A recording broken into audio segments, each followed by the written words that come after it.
rises back up, and it's like they say, it may be foolproof, but I don't know if it's damn foolproof. Ron, have you seen the that scary movie called Dreamcatcher? Yeah. I really do want it. If I can find some old badminton nets that I can string up on there and cut out some cardboard feathers that I can hang on there, I think it really would be cool.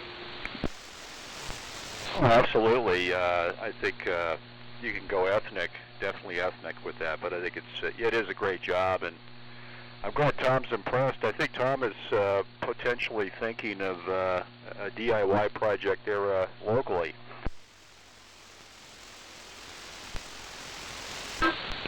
Yeah, I was thinking that, Tom. First, I did notice when I was trying to zero out noise here locally, like this morning, all I have is that one weak carrier that's sitting at it was at about an S7 this morning. That one noise every 10 kc down here.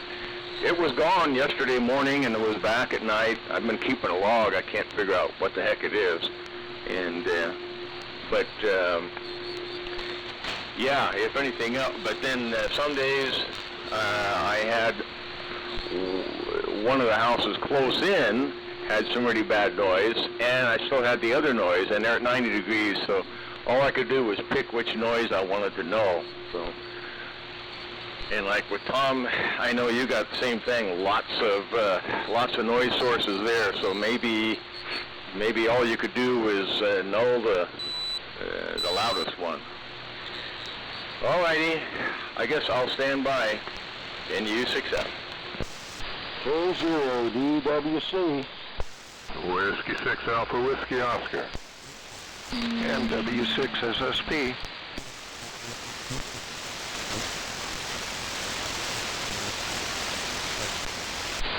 Okay, excuse me, fellas. Sorry to break in there. We're going to get the net started, and then we'll continue this antenna conversation. Oh, by the way, Ron, it does sound good over here. I've got some QSB, but it's pretty much on everybody. It's just a little bit, but it's not bad. Everybody's fine copy, so not a problem. So I want to acknowledge W6AWO and W6TOM also. Let me get the net started here, and I'll do the rundown, and we'll go ahead and get started. We've got enough people now to go ahead and start it. Well, good morning to all. This is a Vintage Military Radio Net. This is K0DWC. The name's Chuck, and I'll be in net control this morning, and we'll be operating on 3.974 megacycles. The Vintage Military Radio Net is a roundtable AM net that provides an opportunity for licensed hands to operate their vintage military radio gear on the air. Military gear is encouraged, but certainly not required. Check-ins will be given a number that can be used in the handoff. And for check-ins at the end of each roundtable session, if anybody has anything for sale or has a warrant, please mention it during your turn in the roundtable session. So, let's see here. Let me get acclimated here. Okay. Here is the order as I have it. In the number 1 spot is Ron, NU6F. In the 2 spot is Mike, W7MS. In the number 3 spot is Bill, N6BTP. In the 4 spot is Tom, WA6OPE. And the 5 spot is Richard, W6AWO. And in the number 6 spot is Tom, W6TOM in San Lorenzo. Who would like to be number 7 for the Vintage Military Radio Net? Please come now. W6 SSP. Whiskey 6, Mike, Quebec, India.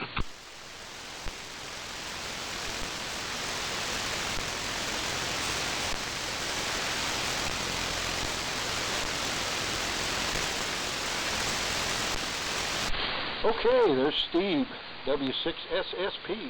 Steve, I got you in the number 7 spot. Good morning to you. And Dave, W6MQI, in the 8 spot. So good morning, Dave. Anyone else want to check in for the first round and be number 9? Come now.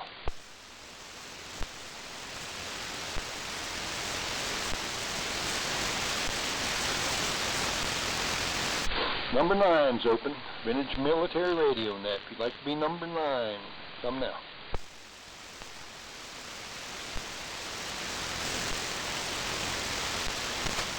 Okay, nothing heard, so let me just do the rundown real quick. Number 1 is NU6F. Number 2, W7MS. Number 3, M6BCP. Number 4, WA6OPE. Number 5, W6AWO. Number 6, W6TOM. Number 7, W6SSP. And number 8, W6MQI. One last call for number 9. If you'd like to be number 9, come now.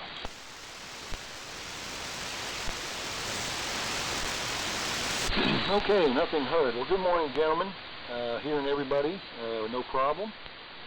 Bill's got a better than average signal this morning. A little fuzzy sounding, but it's got, it's got a pretty good signal in here into Dayton this morning. And we are running the standard ART13 and R390A with the T32 microphone with the electret module and an inverted D. So that's our rundown, 200 watts. So we'll go ahead and get started here for first round, and we'll send it over to Ron with the new loop. And Ron, you're sounding really good over here. So NU6F in the group. This is K0 DWC. Okay, good deal, Chuck. And thanks, guys, for the comments. And yeah, so far I see no smoke, so I'll keep it going. And anyhow, NU6F Ron, Lemon Valley, north of Mike, Golden Valley, the TD with the Hoover motor driving the Westinghouse generator, and the receiver, the RAL5, and maiden voyage of the 80-40 meter magnetic loop. Okay, with that, over to Golden Valley, W7MS, NU6F. Well, thank you, Ron. NU6F and the Sunday Morning Military Net, W7MS, Mike and Reno. Good morning to all. Good signals to this point. I did notice a little bit of fading on you, Chuck, but not into the noise floor, but mostly discernible looking at the carrier level meter. And probably have a little bit of hum on the carrier, but them's the brakes. So this morning running something I've had for 15 years, but I've never had on this net. So it is officially military, known as the URC-92, which was in the URC-92 configuration was the Sun Air GSB-900DX and the antenna coupler, and also known as the RT-1227. But in this configuration, I'm running the GSL 1900A amplifier, which is a 4CX1500B, about 320 watts of carrier. Of course, running AME carrier and upper sideband, but that's the lowdown here, and we'll keep it rolling. But a teaser alert for Dave. I obtained the stepfather of the GRC 106 in the past couple of days, and we'll save that for round 2. But I know I inspired you with the 106, but let's see if we can get you going on the stepfather of the GRC 106. So with that, over to Bill, N6BCT W7MS.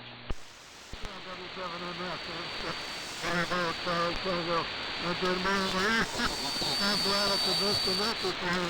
It's just kind of interesting to be able to get my blood pressure down before I get on the net here. So that's good. And I'm doing okay. I talked to John at W6MIT at 2 o'clock this afternoon on the telephone, and so that's the story there. Otherwise, everything's going pretty good. I haven't figured out how to make this radio do single sideband insert carrier yet. I was looking in, investigating, getting the book out, investigating that, whether there's a menu for doing that, but I don't know. So AM restricts me to 25 watts of carrier because it's 100 watts peak on single sideband. So there you go. Anyway, switch over to WA6OPE and 6BCT.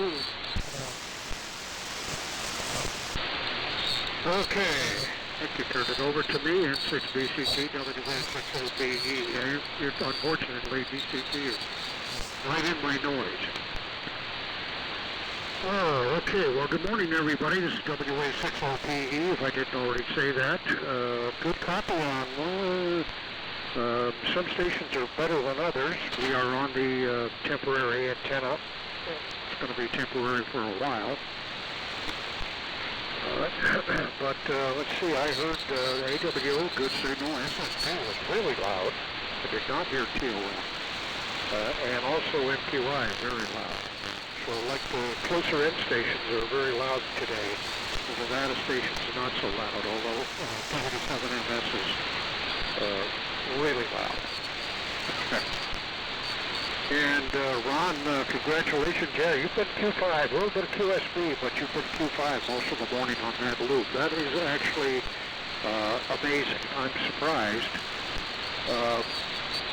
but pleasantly surprised. I wasn't expecting that. And certainly when you look at something like that, and as short as it is, you don't expect, or at least I don't, expect it to be a good radiator on this band. But it's doing fine. I would love to hear an A-B comparison between your long wire and the loop sometime. That would be really interesting. But from what you've been trying, especially with the DX stations, and everybody knows you're on the big gun DX station there, TDE transmitter and RAL receiver, big gun station. Yes, actually up, man. But it's beautiful. I look at these amps for these modern radios, $5,000 bucks. How much they cost, but I know they're super expensive. And all the missiles and all this stuff. I mean, does anybody ever use all that stuff? But anyway, these guys, 100-foot power, 6-element bands, and they're trying to work DX and their pile-ups, and there's Ron with the TDE and RAL working the DX. Yeah, I love it. That's great. Okay, W6AWO, WA6OPE. Well, thank you, Tom. WA6OPE on Team Group W6AWO, high atop Inverness Ridge. Pretty good signals all the way around. Some real killers, too. MQI, top of the list as usual, but Mike, URC 92 is laying it down. Really good. Using the prosaic Johnson Viking 2, HRO 16, with the military connection being the BC 1031 Charlie Panoramic adapter. That's as close as we're getting today. I would love to hear or see more about that loop, Ron. I understand there's a picture circulating. Maybe you could send it my way. I'd love to see what you've got there, and it's sounding super good. And Steve, I heard you tuning up earlier, and your signal was excellent as well, so let's send it over towards you. W6SSP, W6AWO. Okay, Richard, I think W6TMM was in there. Let me stand by and double check. Yeah, we're still here. It should have gone to me. Yeah, sorry, W6TOM. You got it, W6AWO. Okay, W6AWO, W6TOM here. Good morning, everybody. I'm on modern equipment, 25 watts of carrier on an ICOM 7300, which is what I can set up easily here today.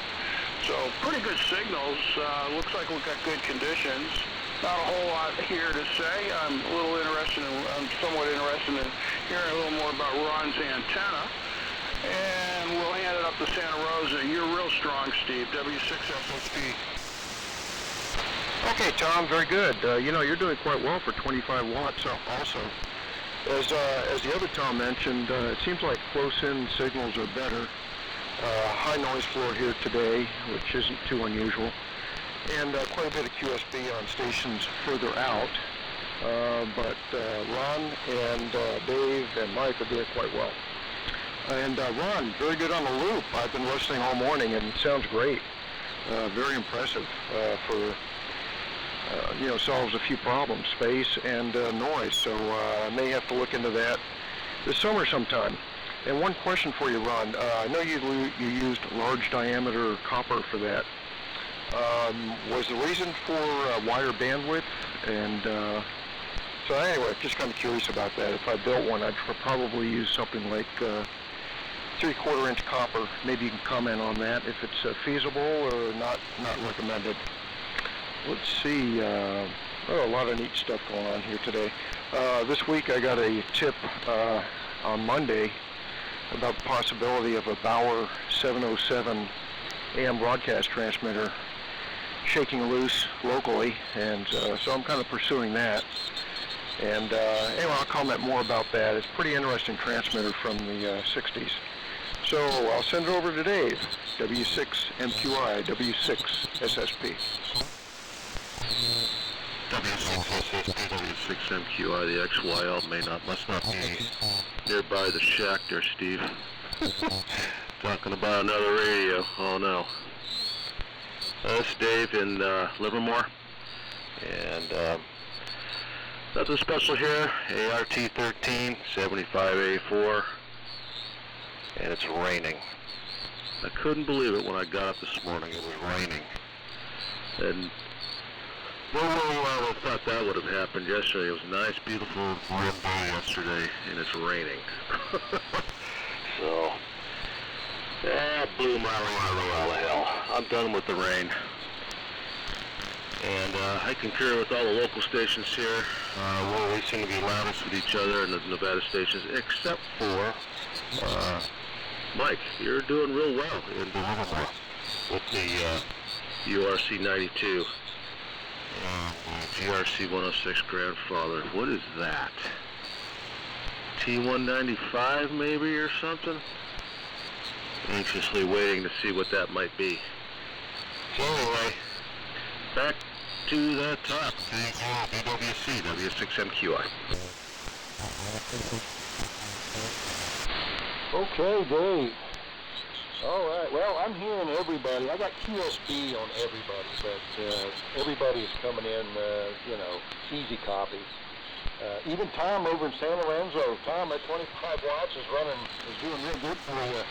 Over here, you're Q5. No problems on the ICOM 7300. So good to hear you. Good to have you back on the net.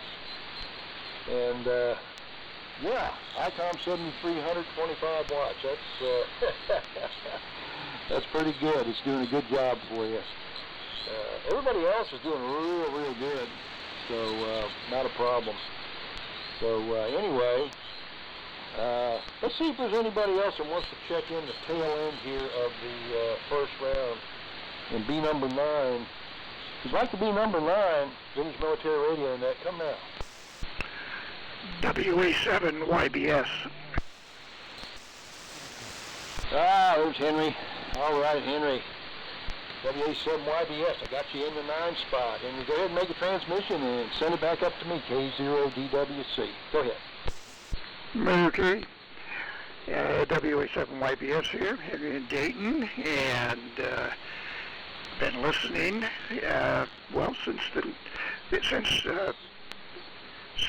since NU6F transmitted there on the loop antenna. It sounded good, good strong signal. Of course, Mike was pounding in also. Bill was Q4.5. Heard most of what you said, Bill.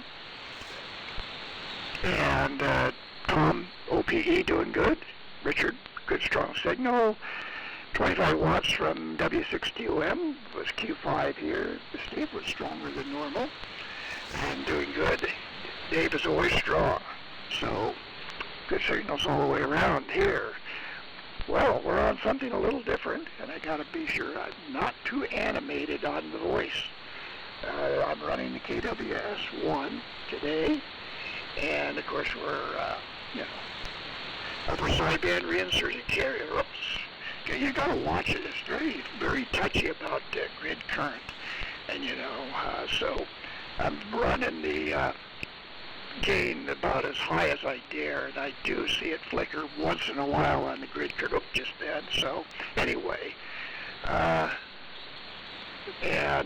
anyway, that's the transmitter, KWS-1, running about 160 watts of output power carrier, and it looks like on the scope that we are pretty close to 100% modulation. So anyway, this KWS-1 I've owned for 52 years. And so it's all original. And, I've changed tubes and done little minor stuff, but it's basically all original. And there it is. It's an example of the KWS-1 that's been well cared for the past half century. Receiver is the Collins Lab receiver, the light gray panel 51J4. And so with that, I'll turn it back to Chuck. Oh, antenna. Antenna's 2 halfways in phase, a core linear array on 75 meters. And so anyway, there we had more grid current. Gotta watch that animated voice. No emotion, just talk in a flat monotone. Back to Chuck, K0DWC WA7YBS. Okay, Henry. Well, I tell you, it's good to hear that back on the air. You've had it on, through the years and stuff, and I remember it from probably over a decade ago. I think it's the last time that was on, but that thing is doing a really great job for you. For those of you who haven't seen it, that KWS-1 Henry's got is that's a beautiful setup he's got in there. It's just pristine looking, and for that thing to be in his hands for 52 years and doesn't look like there's a scratch on it, it's pretty remarkable. But great job, Henry. I'm glad that thing didn't throw you any curves when you were getting it set back up. So you're sounding really good this morning on that KWS-1. So all right. Alrighty, well, W4DBQ is in the kitchen making breakfast. I don't know what is on the breakfast menu. I'm thinking it may be green links, but I'm not sure yet. I guess I'll find out here after the second round. So we'll continue on the antenna conversation, and we will send it back over. Well, I'll tell you what, before I send it over, let me make one more call. See if there's anybody who wants to be number 10 on the tail end of the first round. Vintage Military Radio Net, come now. W7MKA. Oh, there's Robert, W7MKA. Good morning, Robert. Go ahead and make a transmission and send it back up to me, K0DWC. W7MKA to take it. Go ahead. All right, KWC in the group W7MKA. Yeah, Robert and Grass Class. Conditions here are really bad this morning, so I'll keep it short. Since we're not being used so well. We're just on the Crown 24 with a 75 A4. Really good. That I was getting with the 669 on the front earlier. But, we're that's good. Might have around in a couple other stations, but yeah, a lot of noise and other clear parts right here. Really, maybe a little difficult also. Back up to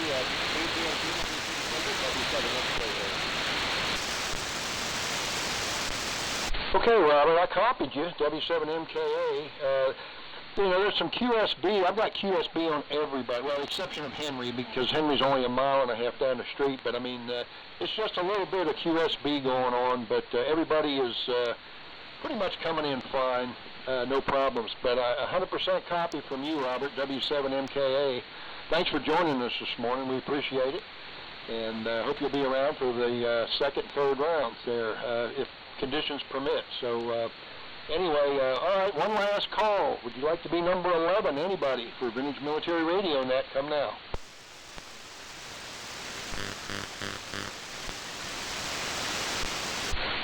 Okay, we'll send it back over to Ron, NU6F. And Ron, that antenna, I didn't see what it looked like, but it's doing a good job for you. So I do want to congratulate you on that project, and hope that thing stays up for a long time. So NU6F, go ahead and take it. This is K0DWC. Go ahead. Okay, good deal, Chuck. K0DWC in the group, NU6F. Yeah, well, I tried switching back and forth here on receive, and it seemed like I had more signal here, but I had it's had less QSB and whatnot on the long wire. So, but anyhow, well, good deal on all, and good morning, Robert. I'm up from Grants Pass, and I had could hear you in there, and I couldn't get 100% copy. And Henry, good deal on your 52-year possession of that KWS-1. And a lot of you guys got enough rigs. If you rotated rigs once every Sunday, you'd have 2 years worth of radios, maybe more. Dave, okay, on the ART-13, and Steve throwing out his little tidbit about the Bauer commercial AM transmitter, and Tom on the 25 watt carrier. Yeah, sounds good. And yeah, Steve, as far as on the diameter of the pipe, yeah, this is 1.5 inch copper pipe. And yeah, if you run through the formula, there's lots of online calculate formulas. You run through them, and it makes a fair amount of difference down here at the low, it's down on 80 meters, but up above, yeah, probably 3/4 or 1 inch would be okay. But I wanted to give it a fair shot, so follow the numbers, and yeah, we'll see what it does. And yeah, Richard, I'll send off a photo. Same thing there, Chuck. But anyhow, bands have been pretty good this week. I don't remember. Now there were no European openings, but at least on 40 CW, and I was just sticking with the loop just to see what it would do. And yeah, switching back and forth on DX, it didn't make much difference at all. Everyone said it sounded the same, but my problem on switching antennas is the long wire has the tuner, the auto tuner, and so when I switch over to that, it has to go into tune, and then when I switch back to loop, the tuner throws off the feed to the loop. So I'll need to put a switch in ahead of that. But anyhow, thanks for the comments, guys, and good hearing the gang in again, and I still have not located where that mystery interference is, the one every 10 kc that I have. It's not my adjacent neighbors. It's either, I can say now at least I have a heading for it. It's either my neighbors across the street or the next block or across the canal on the other side. I'm not sure, but at least I know I have to go east-west to find it instead of north-south. I take it back, north-south instead of east-west. Whatever. All right, take it away, Mike. You know, Mike, I tried looking at URT92 on Google and it didn't come up, so I didn't write down what the other nomenclature was. So anyhow, over to the URT92, W7MS, and U6F. Okay, well, thanks, Ron. I may have misspoken. It's URC Charlie 92, so I probably blew it on that, but or GSP 900DX on air. But W7MS, Mike and Reno, good morning to Henry. And also Robert. Good signals from everybody. And great to hear W6TOM. That was a conversation we had in Loomis, but he hadn't been on this frequency for quite some time. But we also understand that Tom deals with a non-heated garage there in San Lorenzo. But good signals. Chuck, we did hear the kitchen staff chime in. Good modulation. Certainly wouldn't want, I don't know if Carla on a KWS-1 would work this morning, but it sounded good in the background. And finally, all Ron's issues, sharing that with the group. Ron and I have been engaged in quite a few discussions on this subject, so that's a great share for folks. Bill was doing okay. Did pull him out, and of course that's the advantage of having a multi-mode device. I can switch over to a sideband and pull him out. Richard, thanks for the comments on the device I'm using this morning. And Steve on the Bauer 707, yeah, I'm aware of that. The jungle drums, the amateur radio AM community jungle drums have been pounding out some information on that, but we'll be waiting for your perspective.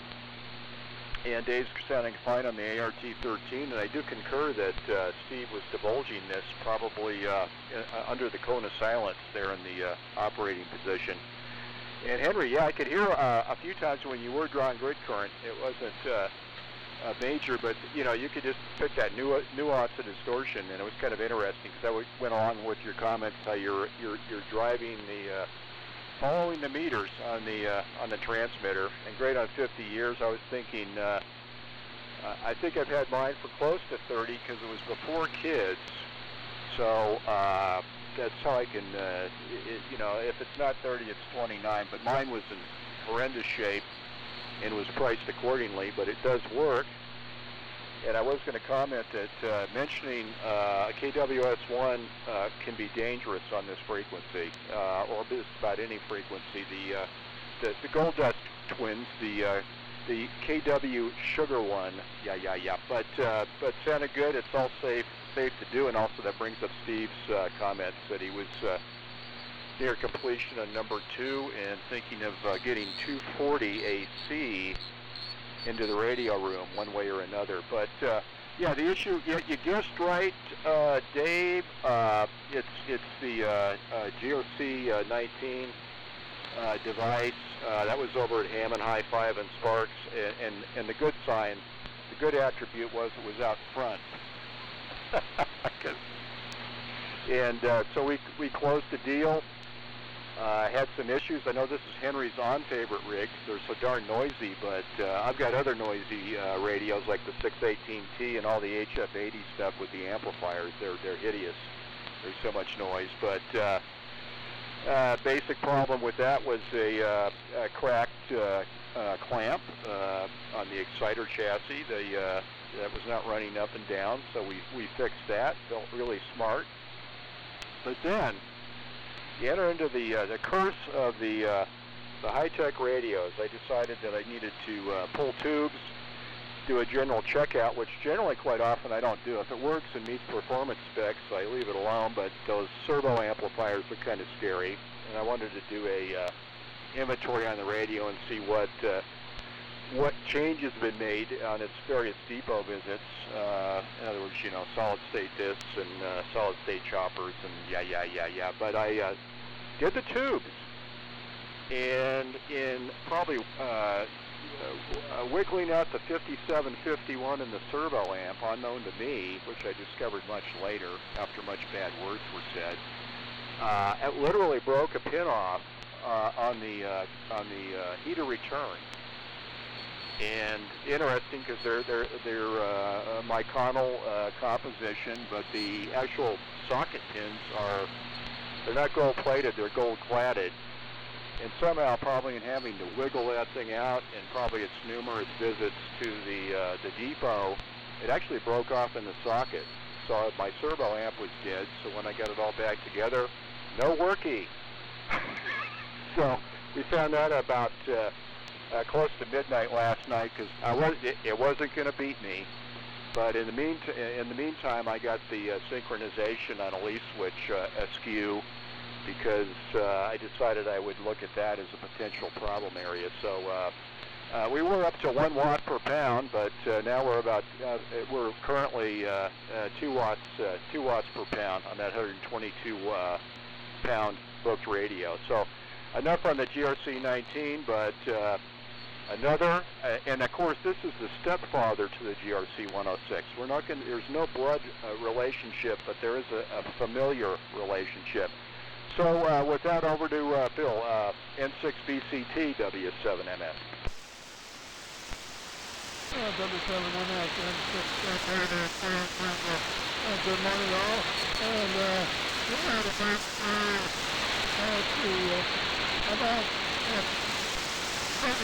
this morning, and it's raining. Anyway, the rest of the story on the weather. Otherwise, that's pretty good. I haven't got much else to say. It's going to be, I don't know. It's probably going to be,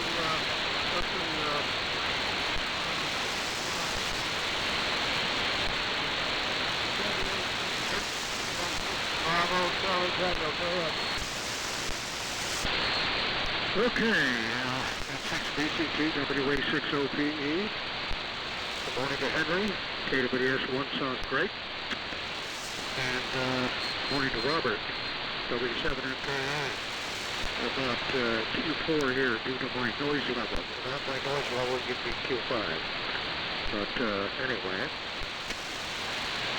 Let's see. Comments about a Bauer 707. You know what's funny about that? I've always heard. I didn't really ever have it. I've never run into one in person, but you know, those were available in kit form. Not sure about the 707, but some of those main 1 kilowatt power transmitters were available in kits. And but anyway, so I understand they were pretty popular when broadcast transmitters were popular. They seem to have died a horrible death as far as on the ham band activity these days. Maybe that needs to be resurrected. I'm still sitting here with a broadcast transmitter that's collected dust. And let's see, and the age-old question of what frequency and blah, blah, blah, blah, blah. So anyway, and I understand, I heard over the drum that W6 RXK, yeah, Steve Arola, that he had a 20 V2 for sale. No, we're not talking Heathkit here, we're talking, the gem transmitter, 20 V2, Collins 20 V2. So whatever that's worth. And I was kind of under the impression that broadcast transmitters were really difficult to get rid of these days. And I could believe it. Take up a lot of room, heavy as hell, not much activity, and on and on. But anyway, good luck with that. Yeah, I hope the XYL's not listening, and your XYL, that is. And I thought, let's see here, my memory tells me that you've got one of the big monster Raytheon jobs, the one with about 50 meters on the front. And it weighs 2,500 pounds or something like that. It's an all-time record, I think, for a kilowatt transmitted. Anyway, very good. Good luck on that. See, signal strength, Henry, very good signal. Top out here is MQI. And you know, when you mentioned about rain, I actually got up and looked out the door, looked out the south. There isn't a cloud in the sky here in Richmond. Beautiful blue sky, not a cloud anywhere. So maybe your sprinklers broke. What's going on over in Livermore? Maybe something at the lab. But anyway, yeah, that's weird. Yeah, it looks like another beautiful day here, and it actually warmed up a little bit yesterday. And it's been unseasonably cold. I think we have global cooling going on. But today, I think yesterday it got up into the 60s, which this time of year it ought to be in the 60s. We should be seeing some of these occasionally. And today looks like a repeat of yesterday so far, so I'm hoping. I'm taking measurements on the old mast. I'm looking for and finding dry rot, so some wood's going to have to be replaced. The whole thing's got to be scraped and painted. I'm working on the pivot point, et cetera, et cetera. So that's going to take a while. I'm sort of low priority, especially now that I'm back on the air with somewhat. So anyway, let's keep it moving here. So W6AWO, WA6OPE. Yeah, thank you, Tom. WA6OPE, W6AWO. Yeah, you're doing good, actually, on that antenna, the auxiliary antenna. Sounds like you're working on a tall ship there with all the woodwork and everything else that you're doing. But good luck with that. And maybe over the summer, step by step. Looked up the URC-92, Mike, one familiar looking modernistic rig there. Excellent, and sounding great. 22. Mackerel, who's going to get that one? What a beauty. And the barrel, interesting transmitter as well, and the most interesting thing about it, Steve, is where are you going to put it? But you have overcome that many times in the past. W6TOM on the 7300. This is W6AWO. W6AWO, W6TOM here. And you know, I gotta remember the guy's call sign, and I can. Exactly. He got a broadcast transmitter for sale. This is maybe even 20 years ago. And he was well ignorant about the things. I called him up to make an inquiry, and when I found out how big it was kind of like, gee, I don't think so. I don't know where I'm going to put it. Anyway, I'm going to listen out on this one. Good day and whatever, so W6SST, take it, W6TOM. Okay, Tom. Very good. Hey, really good to hear you on again. It's been quite a while, and we'll see you at Sonoma. We'll be parked next to each other selling our quality equipment. Anyway, very good on all. Ron, thank you very much about the comments about the 1.5-inch copper versus I'll look more into it, and I'll probably be contacting you for your advice on that project. And Mike, yeah, the URT-92 sounds very, very good. I did hear a little bit of hum on you pre-net when you weren't talking, but very, very minor and just not even worth mentioning hardly. Yeah, let's see. I do know about the 20V2, the Collins 20V2. It's been advertised for a few months now. I don't know if it's the same one you're talking about, Tom, but could be. And the price is pretty good. It's 1,200 greenbacks, which isn't too bad depending on condition, of course, and how much is there, and if anything's missing or if the iron is bad. But yeah, that is the ultimate, in my opinion, of transmitters, broadcast transmitters. If you are going to get one, that is. Let's see. Oh, and Henry, very good on the TWS1. Sounds fantastic here. And good morning, Robert. And good morning, everybody, for that matter. I forgot to say that first pass. Let's see. On the Bauer 707, that's a very interesting transmitter. As Tom mentioned, it was available as a kit. It's from the early 60s, I think, and sold quite well. There are quite a few of these around, and many of them are still being used as backups. The kit price was $3,500. It'll go up to 1,100 watts out. It can also be throttled back to 500 watts and even 250 watts. All built in. Has a built-in dummy load, which is a really nice feature. And it's a pair of 4-400As modulated by another pair of 4-400As. I downloaded the manual from Bama earlier in the week. Did some reading on it, and specs look, fairly common for a broadcast transmitter. It's about 800 pounds, by the way. And a little note when they were talking about the RF section is they said with slight modification, it will work up to 30 megacycles. So that really piqued my interest. And yes, Tom, I do have a Raytheon. It's the 250 watt job, and it's a monster. And as to where to put it and XYL concerns, we've been married 35, 36 years now, so she knows the signs. And the signs were that I put up 2 arcade video games for sale. And immediately I caught her attention. So why are you selling those? Might have something else coming in. So that's all that she knows so far. We'll see how that goes. Anyway, it's a beautiful sunny day here today, not a cloud in the sky. Sorry you're dealing with the rain this morning, there, Dave. So I'll send you over to Livermore. W6MQI, W6SSP. W6SSP, W6MQI. Yeah, what's with the rain? I can rain out, but you guys don't. That's interesting.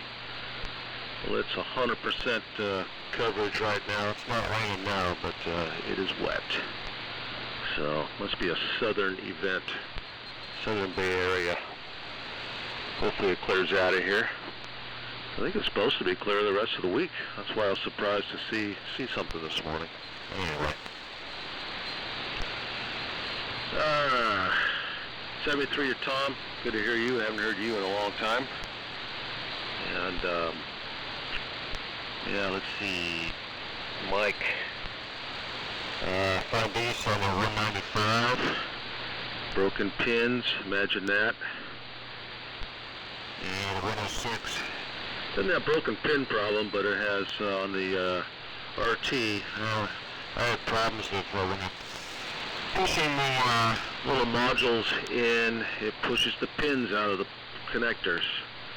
And that'll drive you batty. Why something worked one time, you take it out to look at something, put it back in, now it doesn't work.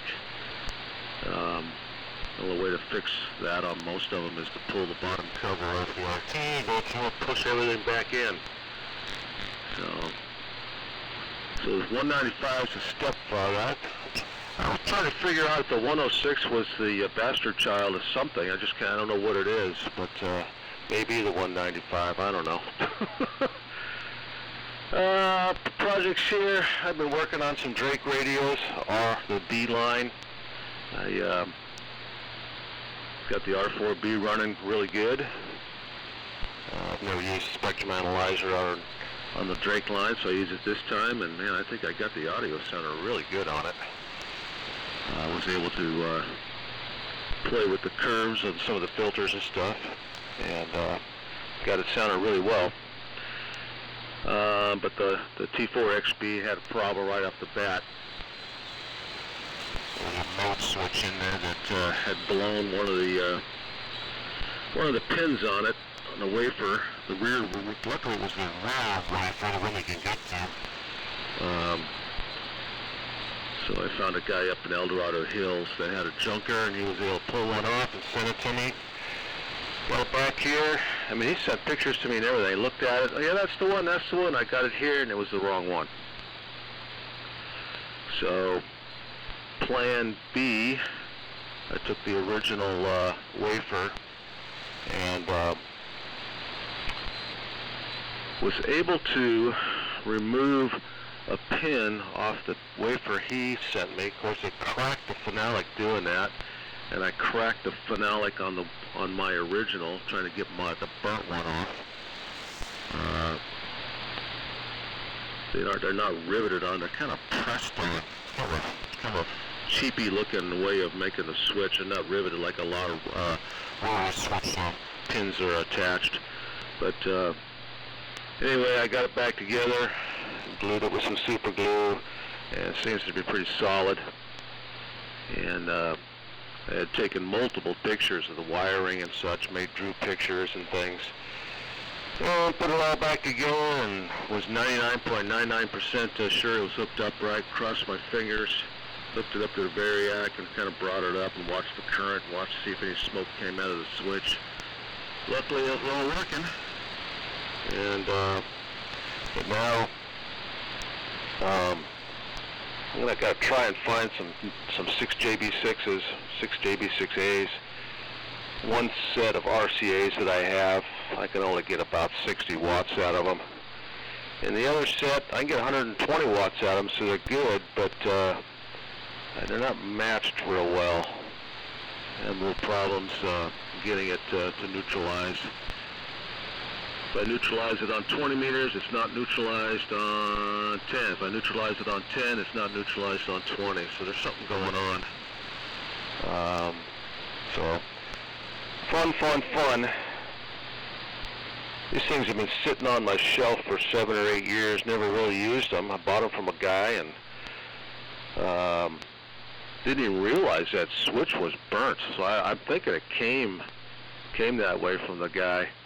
Because I only used them a couple times, and I would have known that switch had blown. It's kind of obvious. I believe it actually took a chunk of the wiper with it. I was kind of thinking my fix wasn't even going to work because of the chunk that was missing out of the wiper, but it's making just enough contact that it's working, so that's good. Anyway. Not much else going on here, and I was going to say on your antenna there, Ron, that's pretty cool. I don't have a desire to make a loop, but I don't really have a noise problem here. Well, I've seen thousand loops, and I worked a guy. This is back in the previous sunspot cycle. He was in Arizona, and I guess the guy's pretty famous for making these loop antennas. He's got multiple different designs where he uses copper tubing, PVC pipe with copper foil wrapped around the PVC pipe, and he was doing that. And so I worked him, and he was just booming in here near the Livermore, but that was close to the sunspot cycle. But well, some problem noise issues. You can come up with little ideas like that, different antennas to kind of try and solve your noise problem. But that sucks. But anyway, I'm glad it's working and you're sounding good here in Livermore. So over to Henry, and the Collins is sounding good, sounding really good. You got nice audio there, Henry. WOE7YBS, W6MQI. Okay, and guess I need to install bulletin number 7. Okay, well anyway, yeah, carrier level, always got to play with that. But if you like adjusting knobs and stuff like that, which I do, it's the rig to go to. So anyway, very good. And hello to Robert up there in Grants Pass, W7MK. You were Q5 down here last transmission. Pretty good signal. Of course, we don't know if it'll be that way this time, but anyway, we're doing good. Power 707, KOWL in South Lake Tahoe. I can't remember. I think it was 2007. I got a Gates garbage can from them.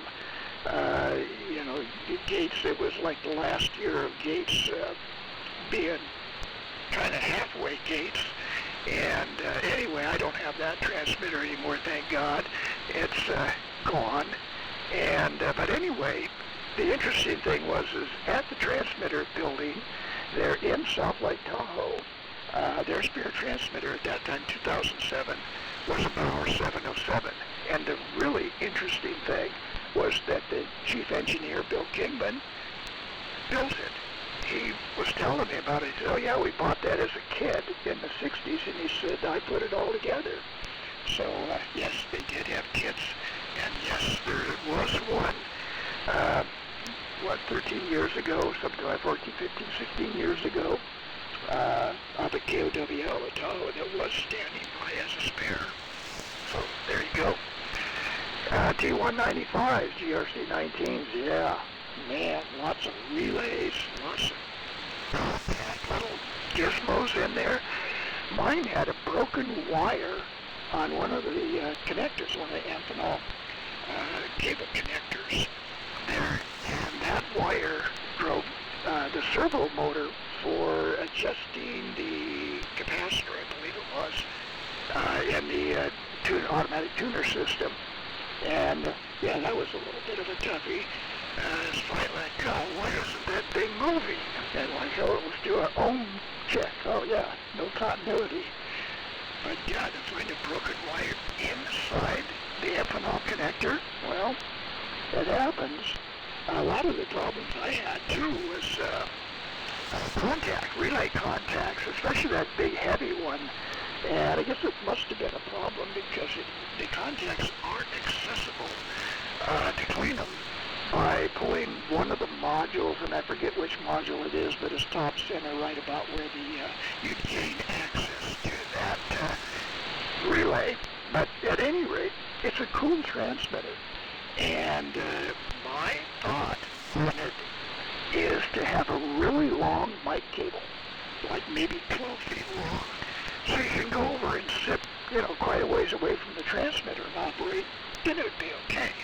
But with a little short mic cable, you're sitting right in front of the thing, and it's, a couple of blowers and a fan blowing right on you. Yeah, you need a long mic cable. So anyway, that's that. Projects. Been working on not working, I've been analyzing and studying the 1951 Collins R388 that has the mechanical filter kit installed. I'm about 90% sure it's a military conversion. And the unfortunate part is that, several years later, after it went surplus, it got hamstered a little bit. Nothing terrible, but, you can see the hamster tracks. And the other thing is that L110, which is the inductance slug coil for the mixer for the broadcast band, busted. And I mean the slug is busted in two. That is hard to do. And, when I took the bottom cover off there, the two pieces of the slug that fell out. So anyway, and then of course the coil itself came, kind of discombobulated off of the board, so I had to fix that. But luckily, yes, I do have a part set, so part set saves it all. So with that, thanks for the compliments on the KWS-1. I know I'm looking here at the grid current mic and it bounces every once in a while, so not quite so animated. Over to Robert. And Robert, you had a good signal. Hope you're still in there. W7MK, WA7YBS.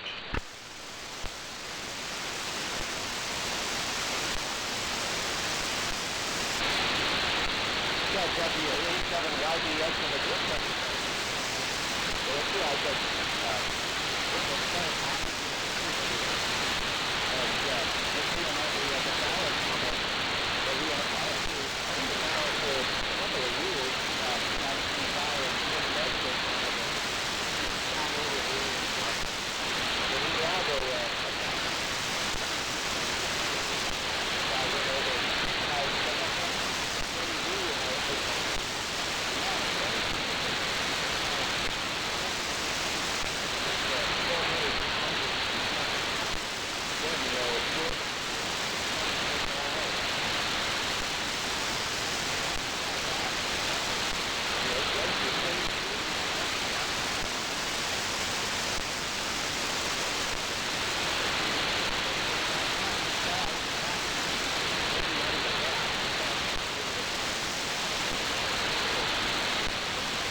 check the stuff. DWC deticated W7MKA.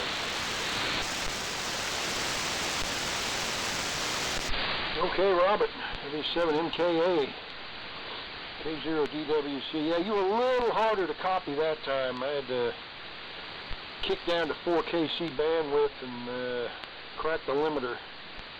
But I was able to copy you. So I guess the conditions are slowly starting to fade. So anyway, alrighty. Well, we got a big crowd in here, so let's just go ahead and we'll go ahead and do the 7-3 round, and we'll go back up to the top for the 7-3 round, gentlemen. NU6F in the group. This is K0DWC. Go ahead, Ron.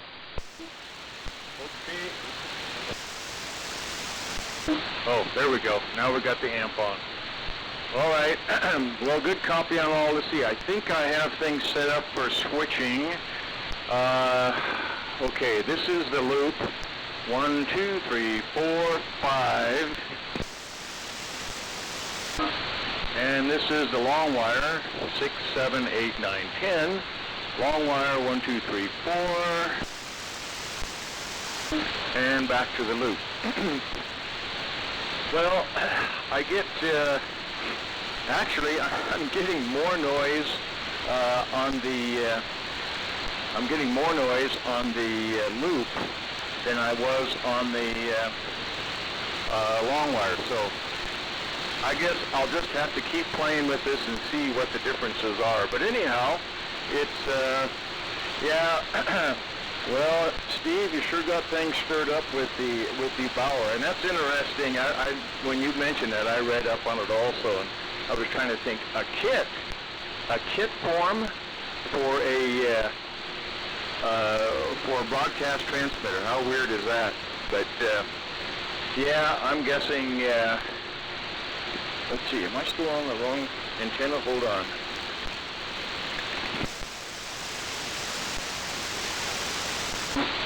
Oh, okay. Yeah, that was all on the loop. That was all on the long wire.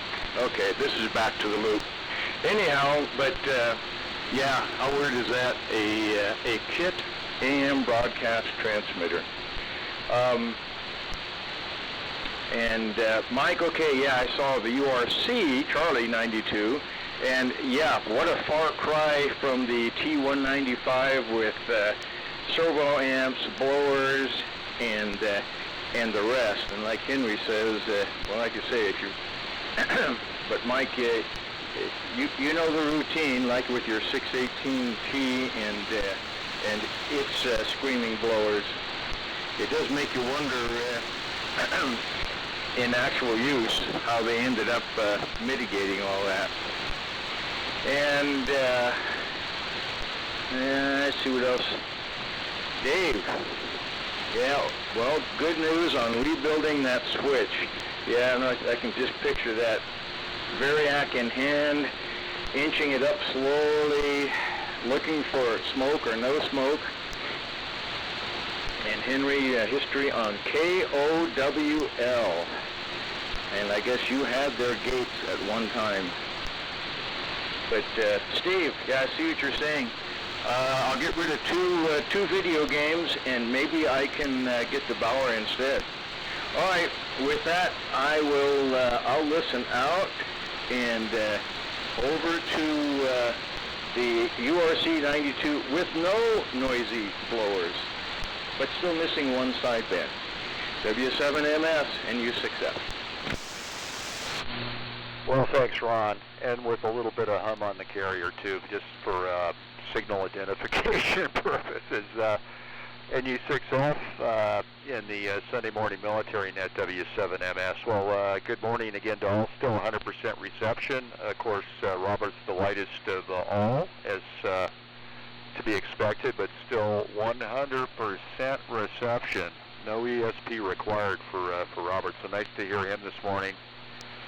And Henry on the KWS1 sounds great. There was just a little nuance on peaks, you know. It wasn't to, go negative, but it was interesting, mostly for me, is that I had noticed it in your conversation, and you were commenting on it. So, but it sounds great. Nice to hear it.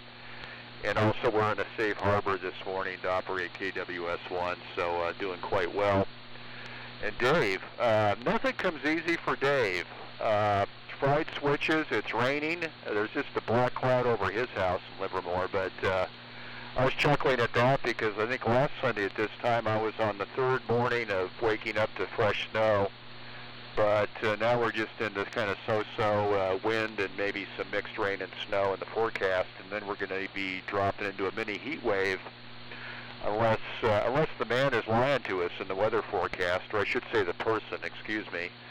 We'll see what happens with that, and everybody's doing well. 73s to Tom, and in fact this is a 73 round, so we're going to be saying 73s to everybody, but thanks for the comments, and a big shout out for Mr. Andrew Miller, who did some research and discovered that this GSB 900DX in the URT 92 configuration was purchased new in 1980 by Marlon Brando, since he was a licensed amateur in the U.S. and also in France, in the French possession of his private island, which was under control of the French, and he paid, it was like $10,000. There's the original invoice was up on the interweb, and that was due to Andrew's research. So from now on, it's not the URC 92, it's the Marlon Brando device with a little bit of hum on the carrier. So that's the story there. So continued, have continued. Hopefully, we're not going to be on a continued updates on the GRC 19. And the idea is, I think, and based on Henry's comments, is it's such a complicated machine. It has so many electromechanical devices. It has so many custom tweaks, synchronization, and then you enter into the fact of many return visits to the depot, and the Heinz 57 mixture of modules. What amazed me was the servo module is actually a Collins. Everything else is like DEI. One of them actually says Philco, which kind of blew me away. It's great to be a Heinz 57, but the front panel says Stuart Warner, built for Collins radio. So what can you say? So enough of that. Now that I've had my chance to time out 75, we'll listen out 73s from Reno. It's always fun. I always look forward to Sunday mornings. And Ron, you're doing great. N6 BCT, take it away, Bill. W7MS.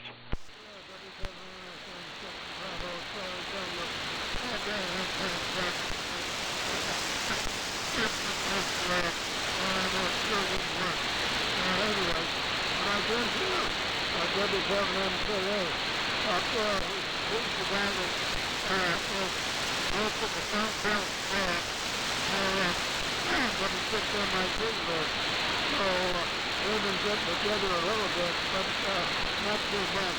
Anyway, I brought one of the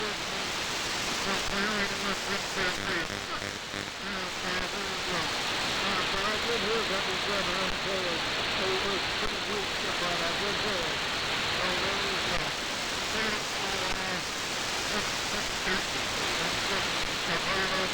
we go. Okay, I think he turned it over to me. Yeah, this is WA60BE. I've lost him in the noise, and a few other stations have disappeared into the noise. The band is disappearing. So, good time for the 73 round. Steve, when it gets to you, 10 on 3s on Sonoma Swap. When is that? Make a note. And anyway, good morning to everybody. 73 to everybody. And we shall see what happens with the Bauer 707 and the 20B2, etc. Very interesting stuff going on. So 73 everybody, and over to W6AWO, probably chomping at the bit to go to breakfast. This is WA60BE.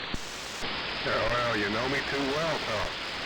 W6OBE, W6AWO. Yeah, I hope we're heading out to breakfast pretty soon. My sister is here, and we made it to the usual breakfast time. We're going to do the same this Sunday. Really looking forward to that. Hamster fries. It's probably good. the turn. And this location, the loop has the edge, couple of points on the meter. So done and good. And Sonoma Swap, looking forward to it.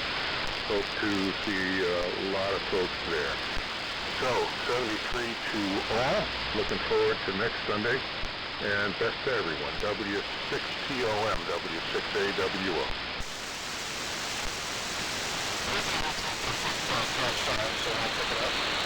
W6SSP.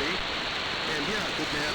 Conditions are fading quite a bit. I could barely hear Rob at that time, but everybody else was pretty close to keep on.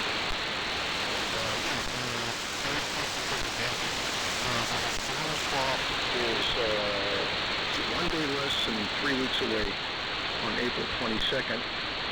And for those that are interested in going, we'll be there. And if you only have 1 or 2 things to sell, I will have a seller spot, and you're welcome to put your stuff in my spot.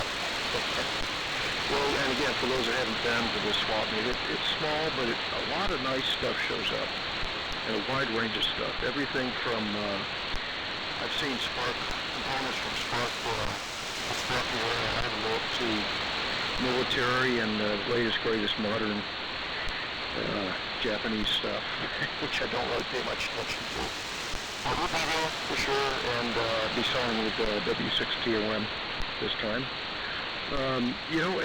Let's see, on the GRC 106, the only element similar to that is the R1051 series. I think they predated the GRC 106 quite by a few years at least. Of course, the R1051 is just a receiver. But the construction is very, very similar, and in fact, some modules are interchangeable, specifically the rough construction. Anyway, I think that's about it for me. 73, everybody, and I will say that part of the fun of this hobby is that's doing the research, and that's kind of where I am with the Bauer 707. It's the more I look at it, the more interesting it becomes, and whether it shows up here or not, who knows? The last time I got a tip like this, it took over 2 years and many, many phone calls to finally get it, and that was the Raytheon, the Raytheon monster. So, over to Dave, and Dave, congratulations on the Drake T4XB. I know that was a heck of a lot of work.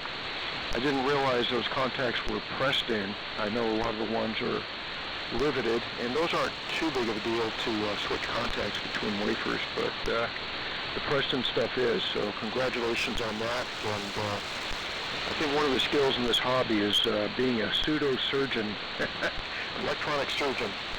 So over to Dave in soggy Livermore, W6MQI, W6SSP 73. I'll see you all next week. The W6SSP, W6MQI under his black cloud. Yeah, what is with that? Yeah, that was interesting, replacing that. And you're really wrong, the wiring, the insulation that Drake uses. You get within a mile of the insulation and it burns off. So I had couple of wires I had to go back and put some heat shrink tubing over them. I think it's worse than playing the game of operation, trying to get a soldering iron down in there and getting everything hooked back up. But the other thing is I want to replace the cathode resistors. I replaced some other resistors in the PA deck. They like to see those real close to being the same values, and my 2 cathode resistors were off. And so I tried to get some 1% metal oxide, which I've used in the past. I like those resistors. And boy, trying to find a 15 ohm 1-watt metal oxide resistors like impossible nowadays. DigiKey, Mauser, nothing on eBay. Everything is sold out. Impossible to get. I thought I had some here from a previous Drake repair, but I can't find them.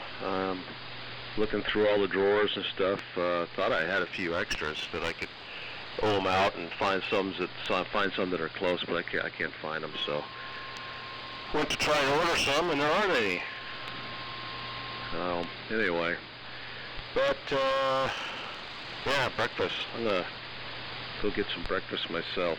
Go down to the local. The wife and I always, just like Richard, we go down to the local eatery here and get breakfast every Sunday.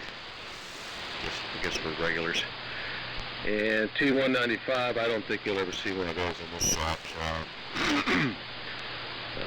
I'm not going there. Unless it was 100% working. That's the only way I would ever do that.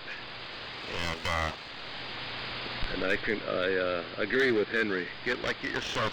I think I'd even get a longer mic cord. I don't know how far you could go. I thought about that with the TCK. Put the TCK out in the garage or something, and then use maybe a Bluetooth setup that would go from the shack out in the backyard.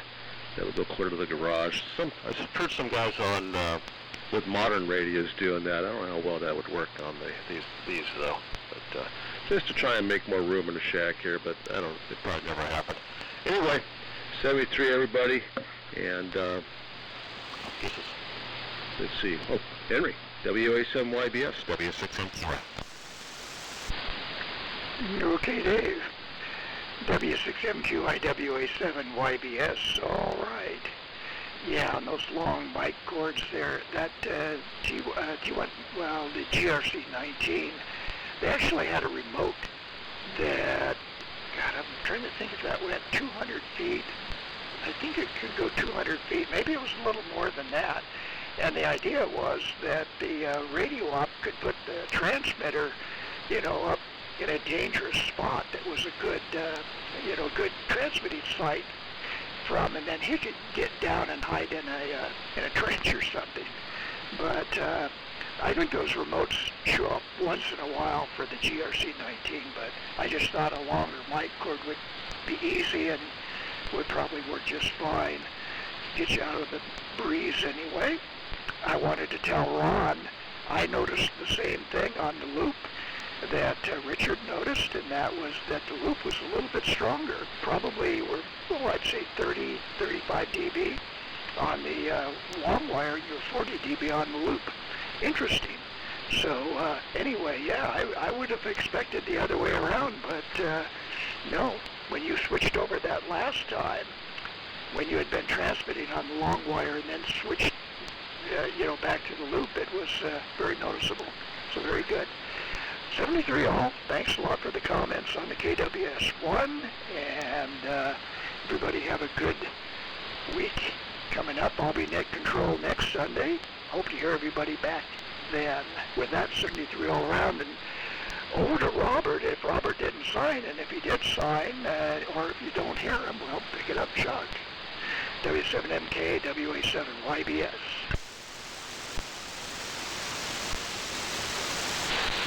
All right, WA7YBS in the group, W7MK. The 7 called Stable, all stations, I think it's fine.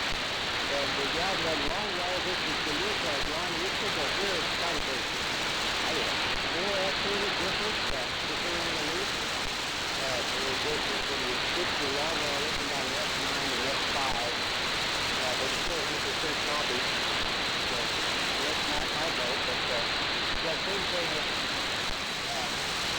where you get the opposite situation. Transmitting on the not sure if that dipole may be listening on the loop and it's quite a bit quieter. So it's got a very quick operation to that. Just the system benefit to receive this particular operating condition. You can get that real job. When the GRC-19, that was my first state rep, we'll get my first military rig. Still got it here. It's, I use mine with our local AM group sometimes. Especially with that report with all the blower noise. It sounds like very good blowers. So I might just luck out. You have the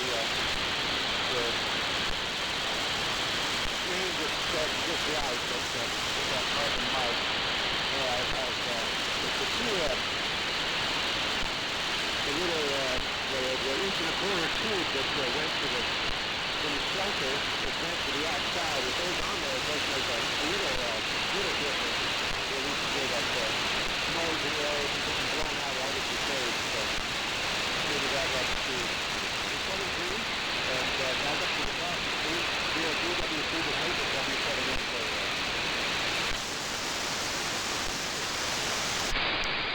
Okay, Robert, W7MKA. K0DWC, very good. All right, fellas, great job as usual. A lot of check-ins this morning. That's very much appreciated, guys. Our net's as healthy as ever, thank goodness. And definitely look forward to this every week, every weekend, I should say. So thank you all for being there. We appreciate it. Without you, we don't have a net. And we got a lot of smart guys here, a hell of a lot smarter than me. So I can benefit from that. So okay, guys, we'll shut the net down this morning. This is K0DWC, and I'll be streaming the Vintage Military Radio Net. And I'd like to thank everyone for their participation. And invite everyone back next Sunday morning. So we'll have to turn the frequency back over to regular amateur use.